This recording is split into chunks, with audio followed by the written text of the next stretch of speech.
Kupona tusipojali wokovu mkuu namna hii ambao kwanza ulinenwa na Bwana kisha ukathibitishwa kwetu na wale waliosikia. Baba, nibariki andiko lako na ukalitakase. Kwa Yesu Kristo tunaomba na kuamini. Nataka nizungumze na St. Andrews leo. Biblia inasema katika mistari hii michache kwamba imetupasa kuangalia zaidi yale tuliosikia ama tuliofundishwa, tusije tukakosa urithi ufalme wa Mungu. Tena Biblia inasema ya kwamba neno hili lililonenwa na malaika likanenwa na manabii limethibitika kuwa kweli, na neno hili linatupasa tukalitende ili kusudi tusije tukakosa wokovu mkuu ambao unakuja. Biblia inasema katika Warumi 8 kuanzia mstari wa 30 huko na mbele, kitu gani kitakachonitenga na upendo wa Kristo? Corona imefanya St. Andrews Soweto kututenga na upendo wa Kristo. Nilipokuja hapa niliangalia vikundi vingi. Katika leaders walikuwa tuko wengi, PCC walitukaribisha walikuwa wengi, wainjilisti walikuwa wengi, praise and worship walikuwa wengi, lakini leo toka corona ilipoingia kila mtu ameenda misi. Na nataka niseme nikiwa mpaka mafuta wa Bwana, kanisa si chama. Kanisa si chama. Kanisa ni mahali pa kumtafuta Mungu katika roho na kweli. Nikisema katika roho na kweli ni kwamba kanisa letu liko na idadi nzuri sana. Ikifika siku ya Mothering Sunday wanajaa kanisani. Ikifika siku ya Fathers ya kama kanisa linajaa. Ikija katika ibada mnatuchokesha. Praise and worship wanataka tushindane waimbe nyimbo zote. Tunashindana katika kuomba. Tunajiita waombezi, tunataka kuomba sala ndefu ili tuonekane kwa tunajua kuomba. Wacha nikwambie hayo ni tisa. Muhimu ni kuwa available. Maana katika kitabu cha Yakobo 2:20 yasema imani bila vitendo imekufa.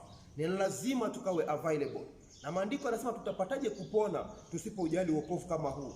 Nataka nitumie mifano hai. Ukiangalia katika kitabu cha Mwanzo mlango wa 6, Nuhu alipata neema. Kulikuwa na watu wengi sana.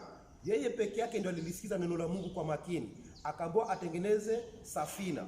Wasomi wakasema tokea walipozaliwa katika historia hakujanyesha mvua nyingi. Lakini kwa imani Nuhu alichukua hatua, akasimama na nyumba yake, wakajenga safina, na mvua gharika ilipokuja aliokoa nyumba yake na watoto wake. Katika kanisa tena tutafanyaje tusipojali wokovu kama huu? Tunakuta katika kitabu tena cha Yona. Yona alipokuwa ametumwa na Mungu, hakutaka kusikiza. Na maandiko yanasema tutapataje kupona tusipojali wokovu kama huu? Number 1, alideviate. Alikuwa ametumwa aende Ninawi, akaamua kwenda upande mwingine, na bahari ilichafuka na mambo yakaharibika. Right now ulimwengu umeharibika ni kwa sababu kanisa halijasimama katika pengo.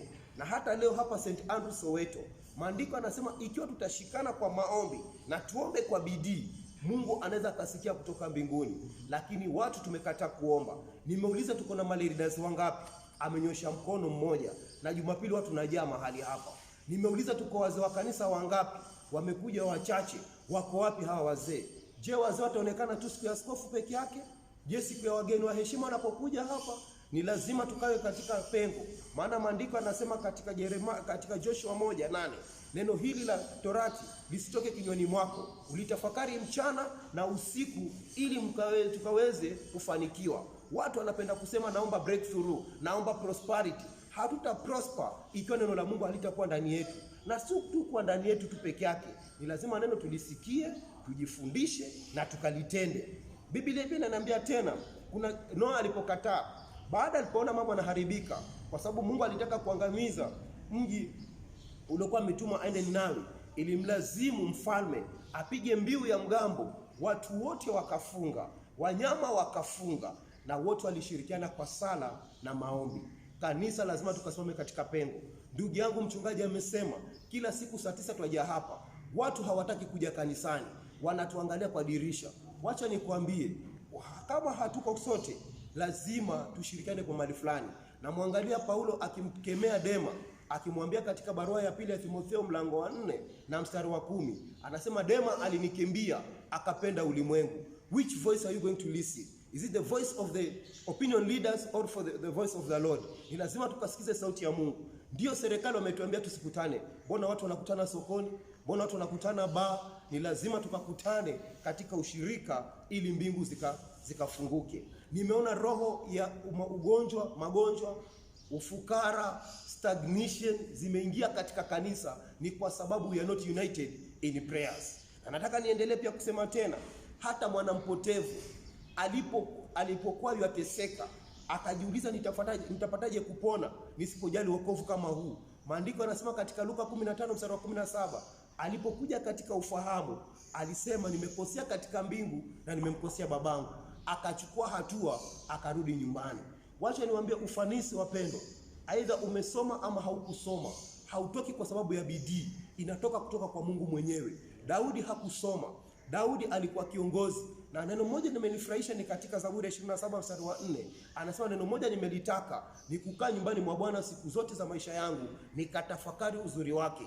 Natoa mwito kwa nyinyi wazee wa kanisa mnaonisikia, natoa mwito kwa wanakwaya, natoa mwito kwa wababa, natoa mwito kwa Mothers Union. Business shall not remain the same. Ni lazima tukaweze kuwa available. Yesu alikasirika akauliza, je, hakukubaki na hata mtu mmoja kama kukaa pamoja na mimi? Maana wanafunzi walimfuata tu kwa kutaka mikate, walikimbia wote. Namshukuru Mungu kwa ajili ya ndugu yake Yakobo na Petro, walikuwa karibu. Ni wakati tukajali wokovu. Biblia yangu inaniambia tena, ni vizuri tukaangalia nisi tukaangamia. Ukimwangalia Samsoni alikuwa mtakatifu, akaanguka katika wokovu. Akaona mimi ni siku zangu zimeisha. Na kama tulivyofundishwa katika mahubiri asubuhi ya leo, tusichoke. Alimgeukia Mungu kwa kutubu na Mungu akamsamehe. Wacha nikwambie ndugu yangu, mwisho wako ni muhimu kuliko mwanzo wako. Na wacha nikwambie, kupigiwa makofi katika ulimwengu hakutakupeleka mbinguni, ni kupigiwa makofi na Kristo. Maana Mungu anajua walio wake. Tunaweza tukahubiri sana, tukaimba sana, tukaomba na ndimi, lakini hizo hazitakupeleka mbinguni. Roho iliyonyenyekea na kuvunjika, Mungu hata idharau. Nataka kutoa mwito hata kwa wale ambao tunakuja kanisani. Usichoke kuja. Aidha una sadaka hauna sadaka. Ukisoma Zaburi ya 51 mstari wa 17, maandiko anasema moyo uliovunjika Mungu hata udharau. Napenda kusema hivyo kwa sababu gani? Kuna watu unaweza kuwa unatoa sadaka lakini moyo wako haujanyenyekea kutafuta wokovu. Ni vizuri kucombine the two. It's very important katika maisha haya. Nataka niseme kwa upendo kabisa. Ukiangalia katika Biblia pia, wakati Mungu alipotaka kuangalia neno la wokovu, katika kitabu cha Mwanzo 19, wakati alipokuwa anataka kuangamiza Sodoma, aliweza kumtoa Lutu na mkewe. Lakini Lutu alikuwa na nia ya kumpendeza Mungu, lakini bibi yake aliangalia nyuma. Natoa mwito kwa kanisa hili, tusiangalie nyuma. Tukiangalia nyuma, kuna historia ya corona. Hii kitu inaitwa barakoa, hii kitu inaitwa sanitizer, hii kitu inaitwa social distance, hii kitu inaitwa stay at home. Haitakupeleka mbinguni. Itakupeleka mbinguni ni Yesu. Na Yesu ana principles zake. Ukisoma katika kitabu cha Matendo ya Mitume sura ya 2 na fungu la 42, watu wengi tupenda maombi, lakini maombi ni kitu cha mwisho. Hebu sikiza. Kanisa la kwanza lilikutana kwa mafundisho. Kanisa la kwanza lilikutana kwa ushirika. Kanisa la kwanza lilikutana kwa kumega mkate na maombi. Hasa watu wote wanakuambia tunaombeana. So kila mtu akija spiritual, nani atakayebaki kanisani? So we must come spiritual and also physical. Bwana asifiwe sana. Natoa mwito katika siku ya leo. Nimeangalia katika blogs zetu ama walls zetu. Ukitaka kujua kweli watu hawaombi, matangazo yanaandikwa kesho tunaombea mambo haya. Ukiangalia katika ule mtandao, watakaosema amen ni watu watatu. Kama ni mtu mmoja. Kama ni cleaners hakuna. Kama ni wainjilisti ni watu wawili. Wengine wanaonekana ya kwamba hawamo. Na wakiwemo, wakati mwenzake ametuma kifungu cha Biblia, mwingine atuma vinyago katikati. Naomba mwito kwa kila mmoja. Kanisa ni mahali patakatifu. Na Yesu akasema nyumbani mwa Baba yangu ni nyumba ya maombi. Hata ile wall is also a church. Ile wall is also a church. Ndipo tumeenda extra mile, tunatoa sadaka katika walls. Kwa hivyo hiyo area afadhali mara 10 hata kama ujikuhubiri, unitumie wimbo wa kuabudu pale ndani. Nitasema at least. Lakini before tume wimbo, angalia the content mwenzako ametuma nini pale juu. Tumekuwa tuna maombi kila siku wakati wa saa 8 za usiku. Waswahili tuliokutoa mwito tukasema swali kabla hujaswaliwa. Tumetaka kurauke kwa kabla ndugu zetu watoto wa shangazi hawajaomba. Wakati wanapoita Mungu wao wanaomwamini, na sisi tunataka tumtafute Mungu wetu. Nikiangalia katika roll call, watu wengi hawaombi. Watu wengi hatuombi. Because one indicator ni kuwa kule kusema amen ni kwamba tuko pamoja na wewe. Kwa hivyo natuma mwito leo hii tukapate kumrudia Bwana. Na hivi sasa naomba hata kama watu watakuwa hawapatikani, hatuwezi kuja kwa pamoja kwa kuabudu. Naomba wazee wa kanisa wapatikane katika kanisa, naomba wainjilisti wapatikane katika kanisa, kwaya tafadhali muje kwa katika kanisa. Maana mtanishangaza, baada ya corona mtaniambia mchungaji tuna nyimbo 2. Mbona hampo na nyimbo moja wakati ule wa corona? Wakati wa kuabudu mtasema nataka niimbe zile nyimbo zangu zote. Utaimba na nani? Wakati tuko hapa huko pamoja na sisi. Biblia inasema tumtafute Bwana madamu anapatikana.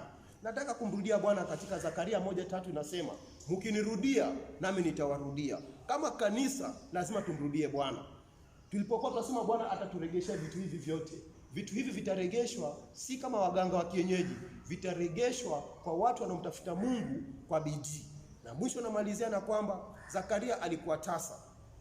Katika Luka 1:6 hadi 13, katika kuomba kwake kwa bidii, akiwa yuko madhabahuni, malaika wa Bwana akamtokea, akamwambia Zakaria, usijali, maombi yako yamesikika.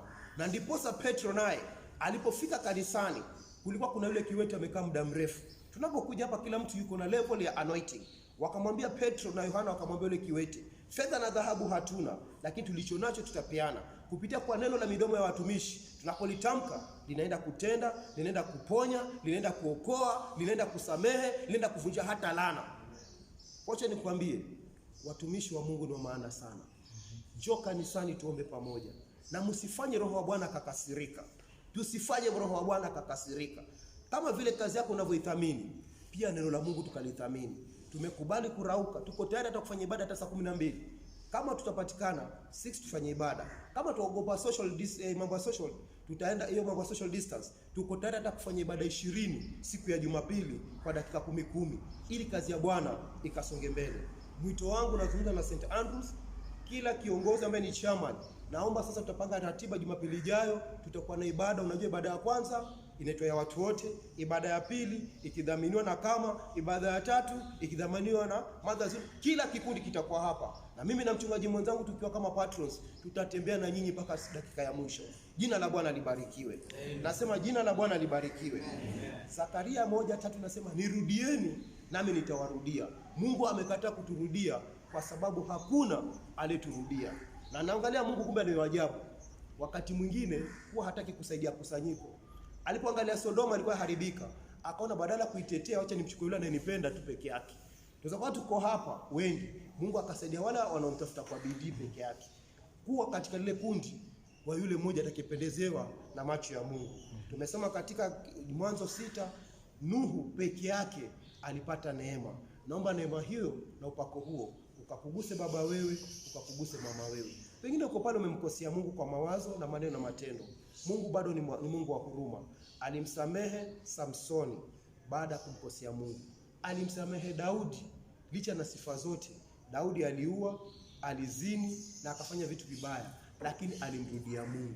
Na alipomrudia Mungu, maandiko yanamnukuu katika Matendo ya Mitume 13:22, he was the man after God's heart. Kuwa mmoja wa wale watu. Naomba ombi hili likatusikie, na tafadhali habari hizi usisifanyie choyo. Mwambie mtu yoyote wa Soweto. Na pastor anawasalimia, mapasta tunawasalimia, nasema mkastay safe at home, safe also in the church. Mkaweze kuendelea kuwash mikono yenu, na mwisho mkaweze